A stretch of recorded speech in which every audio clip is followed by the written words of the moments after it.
Bienvenidos a Hablemos de Migración, el espacio donde exploramos el fenómeno migratorio.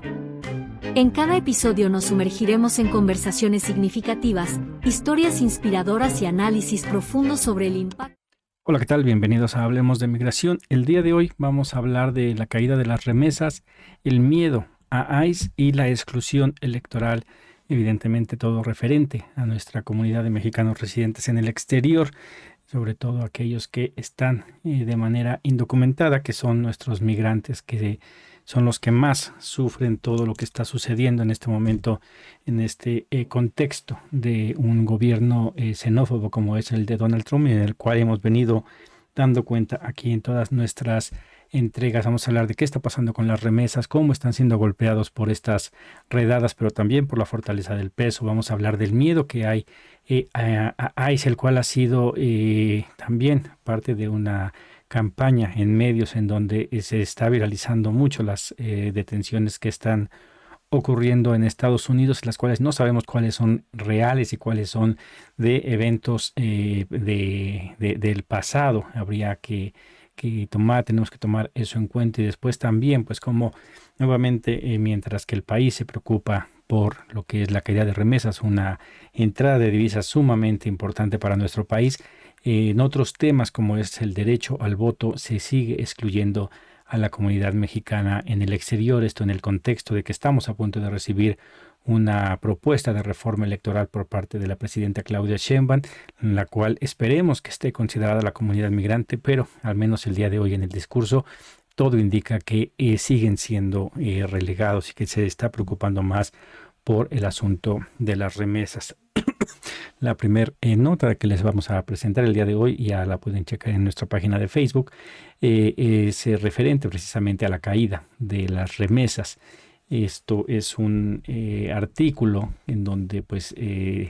Emir Olivare y Alma Muñoz presentan un artículo en el diario La Jornada. Redadas causaron caída de remesas. Esto lo declara la presidenta Claudia Sheinbaum. Aquí nos dicen que la presidenta en la mañanera recalcó que la caída de las remesas durante en el mes de mayo del 2025 hasta el mes de mayo del 2025, con referencia a lo que había pasado el año anterior, hubo una disminución debido a que el entorno laboral que se ha creado en Estados Unidos, en donde muchos migrantes han dejado de estar asistiendo tanto al trabajo como a las escuelas por miedo a las detenciones que están ocurriendo allá en Estados Unidos, y que esto evidentemente ha repercutido en el bolsillo de estos mexicanos que están allá, y por ende han mandado menos dinero del que normalmente se estaba mandando. En los últimos años se ha roto cada vez más el récord de dinero que entra de Estados Unidos a México por concepto de remesas. El año pasado estuvieron cerca de los 65 mil millones de dólares, si no me equivoco. Un año antes también se había sobrepasado esa cifra, y ya desde cada año se ha venido rompiendo. Es muy probable que en por lo menos se llegue casi a igualar, pero nosotros lo que vemos en esta disminución de envío de remesas, en una parte sí es la disminución de horas que han trabajado los migrantes allá en Estados Unidos, la cual pues obviamente habla de la situación tan precaria y el miedo que hay. Y aquí hay muchas cosas que analizar. Una es ese miedo, qué tan fundado está, qué tantas redadas, qué tantas detenciones están ocurriendo en Estados Unidos. Hay voces que hablan y que dicen que no está pasando en un grado alarmante. Hay otras que hablan y que dicen que sí, que la inmigración se ven todos los días en las calles. Es muy difícil el tener una justa medida, puesto que en algunos lugares se ve mucho más presencia que en otros. Ya lo habíamos mencionado en este espacio, como las redadas y las detenciones ha sido algo que siempre ha estado, y sobre todo de una manera mucho más recurrente desde el gobierno de Barack Obama, en el cual fue el que más deportó y no causó este miedo que el día de hoy está causando Donald Trump. Con menos detenciones, el miedo que hay en las calles es mucho mayor, y evidentemente esto ha sido utilizado por algunos influencers, por algunos creadores de contenido, que en lugar de darse a la tarea de informar a la gente, mejor les sale más redituable estar asustando a la gente con estos videos, lo cual pues es un daño hacia la población migrante, de la cual pues ya es bastante golpeada. Otro de los asuntos, aparte de esta disminución de asistencias a los trabajos que se dio sobre todo en el contexto de estas protestas que fueron reprimidas violentamente por el gobierno allá en Los Ángeles y que causó una gran conmoción, y muchas personas sí empezaron a dejar de asistir a las escuelas, de asistir a los trabajos por algunos días, y evidentemente eso golpea. Se deja aquí por afuera el análisis de la presidenta, la fortaleza del peso, que eso también afecta. Los migrantes antes era bastante cómodo para ellos mandar ciertas cantidades de dinero porque sabían que el dólar estaba caro, que lo cambiaban por muchos pesos, y eso permitía poder saldar sus deudas aquí en México, que son deudas contraídas en pesos, y que el día de hoy la fortaleza del dólar, estando sobre los 18.70 cada dólar, cuando normalmente se estaba vendiendo sobre 20, 21 pesos, afecta a los migrantes, y muchos de ellos en este contexto pues evidentemente tienen que esperar para ver si se mejora el dólar, y con esto pueden recibir más pesos por sus dólares y entonces mandar para pagar esas deudas que ya tienen. Lo hemos nosotros dicho en varios espacios de esta ayuda que se está dando con el programa México Te Abraza, que es un programa muy bueno para cierto tipo de migrantes, que son los que normalmente se han quedado atorados en el camino, que no han podido pasar la frontera,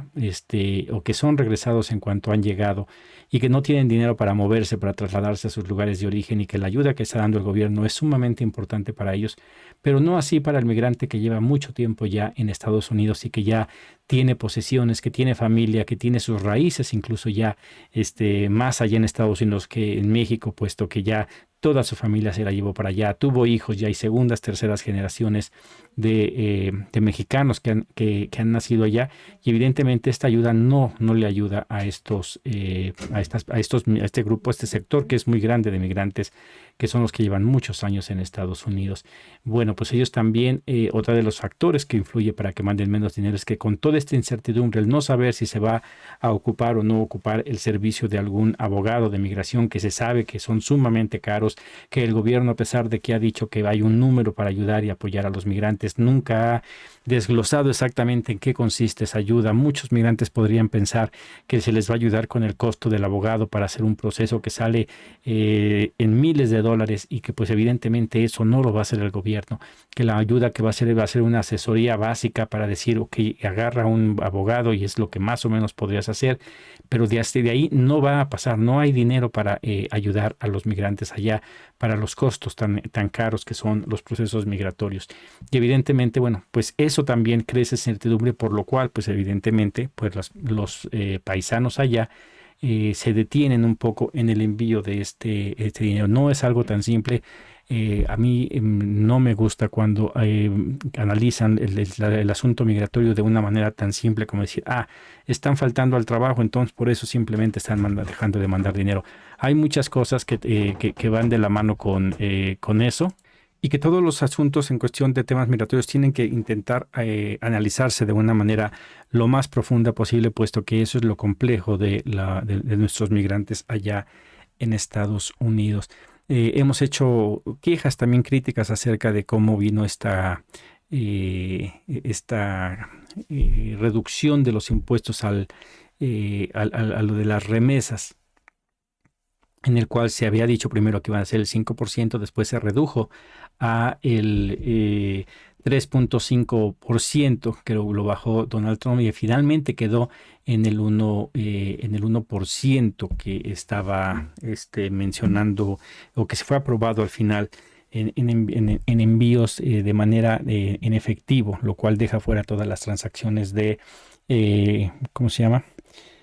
Por electrónica. Simplemente las de efectivo son las que vendrían ocupando este arancel, lo cual afecta también a un grupo importante de migrantes, pero no al gran número, y que el día de hoy ha rectificado el gobierno de Claudia Sheinbaum para decir en primera, el salir a informar que el cabildeo que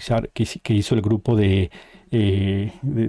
México que vino a Estados Unidos y que habló, y en esas negociaciones lograron que se redujera al 1%. Se demostró una una queja muy recia por parte de la presidenta diciendo que deberían de protestar, lo cual fue utilizado por Donald Trump para decir que en México se estaba incentivando este tipo de violencia que hubo en Los Ángeles. Posteriormente, la presidenta dijo que no apoyaba este tipo de violencia, dijo que su protesta era diferente, era para aquellos que ya eran ciudadanos allá en Estados Unidos, que escribieran a sus congresistas para decir que esto estaba mal hecho y que era una protesta pacífica. Eso hizo que cambiara el tono de la protesta, pero más que en eso, aquí el problema fue que la presidenta se quejó por las remesas, pero no se ha quejado o no se había quejado todavía por el trato que les estaban dando a los mexicanos allá en Estados Unidos. El día de hoy ha cambiado ese discurso, se ve cómo esta diplomacia ha estado funcionando. Bien, es cierto que sí se bajó este impuesto que estaba intentando imponer Estados Unidos a México, y es producto de pues estas negociaciones, y que estamos a la puerta de que se abre esta nueva esta nueva tarifa que está poniendo Estados Unidos a todo el mundo, y a México le tocó el 30%. Están en estas pláticas en la cual, bueno, vamos a ver cuál es el desenlace de a dónde llega este caso. Bueno, y esto lo traigo a colación porque así como se ven en los problemas de que se quejan de las tarifas a las remesas, y se ve esta disminución que le pega a México, que entre en menos dólares, se ve también un descuido por parte, en este caso del INE, pero también del gobierno, de atender a los mexicanos que residen en el exterior, principalmente los indocumentados, para que puedan acceder a credencializarse, a tener su credencial del INE, lo cual es una herramienta muy válida, muy útil allá en Estados Unidos, puesto que el hecho de estar sin documentos los pone en una situación mucho más vulnerable, y el hecho de tener una credencial que no les cuesta, como es la del INE, les facilita mucho. Pero vemos aquí como todos los intentos que está realizando el gobierno y el INE son insuficientes, y para ello traemos un artículo que nos habla más o menos de lo complejo que es en México el poder dar credenciales de votar a los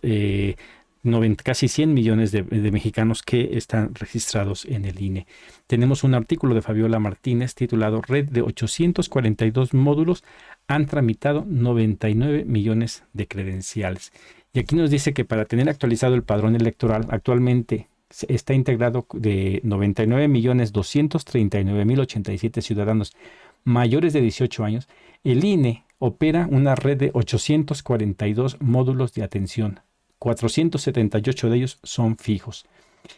y que se dedican de lleno a hacer esa función. Y aquí es donde vemos el gran problema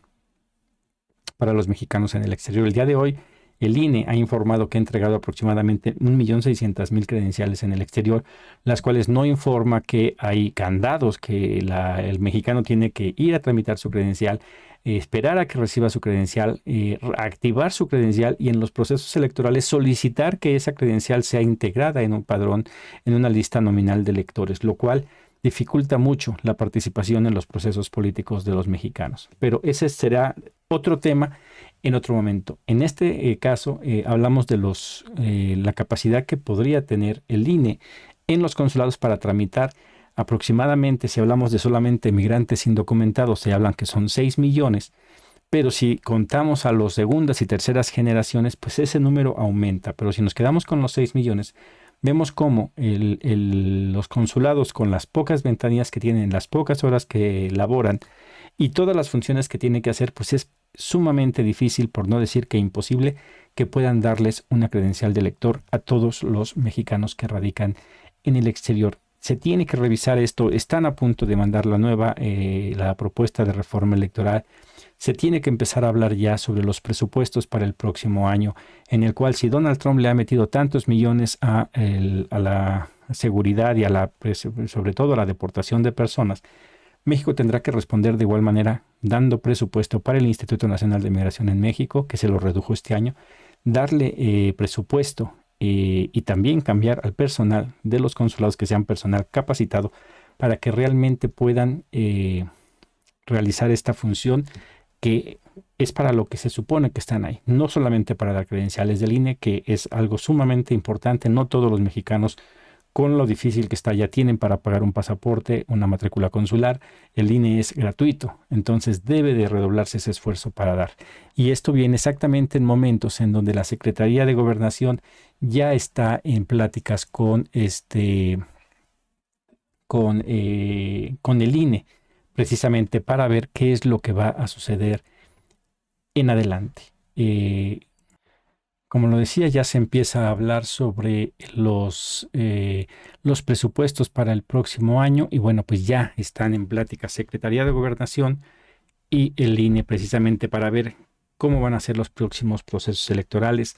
Es importante que esta reforma electoral contemple la participación de los mexicanos en el exterior. Para aquellos que no han seguido de lleno las elecciones en el exterior, el aumento, la diferencia entre el 2018, que hubo una participación importante en Estados Unidos de mexicanos residentes allá, con la del 2024 fue mínima. La diferencia entre el triunfo de Claudia Sheinbaum sobre la candidata del PAN fue mínima en el exterior, lo cual da una mal lectura, creyendo que la gente que está en el exterior no apoya al partido que hoy nos gobierna. La realidad es que el INE fue muy deficiente en el manejo. Se dejaron de hacer los votos en físico, se llevaron máquinas para hacer votos electrónicos, fallaron, quedaron miles de personas afuera de los consulados intentando emitir su voto. Pero igual cuando vemos la cantidad, que si hablamos del 1.600.000 mexicanos que pidieron su credencial de votar en Estados Unidos, era imposible que hubieran podido llegar a votar. Los tiempos son muy pocos. Nosotros como Frente Amplio de Mexicanos Inmigrantes estamos proponiendo una serie de cambios a la reforma, para hacer la reforma electoral. Estamos con otras organizaciones intentando impulsar varias modificaciones para que sean contemplados no solamente la participación de todos los mexicanos, sino una verdadera representatividad con más diputados, con más senadores que representen los intereses de la comunidad migrante. Estamos en tiempo para empezar a hablar sobre estos procesos. Esta videocharla pues la quise llevar exactamente a revisar qué es lo que está pasando, no solo con las remesas que afectan al país de México porque no les está entrando el dinero, pero que eso significa que también nuestros migrantes allá le están pasando sumamente difícil, en parte por las redadas que hay, pero también la falta de oportunidades de mejores empleos, el dólar que está muy barato en comparación con la fortaleza del peso, lo cual habla bien de México, pero que sí, este beneficio de México le está pegando a los migrantes también. Y bueno, pues ojalá y que México utilice esta fortaleza que tiene el día de hoy para empezar también a impulsar no solamente la reforma electoral, sino una reforma para el retorno digno de los migrantes que están allá, para que poco a poco puedan empezarse a regresar a tener una vida digna, que es lo que fueron buscando ellos en primera instancia al irse hacia Estados Unidos, y que muchos de ellos han pasado décadas y que siguen en la misma, no poder ni siquiera poder aspirar a regresar a su país porque las condiciones no están propicias para ellos para su retorno. Bueno, pues esa sería nuestra entrega del día de hoy. Muchas gracias y nos vemos en la siguiente.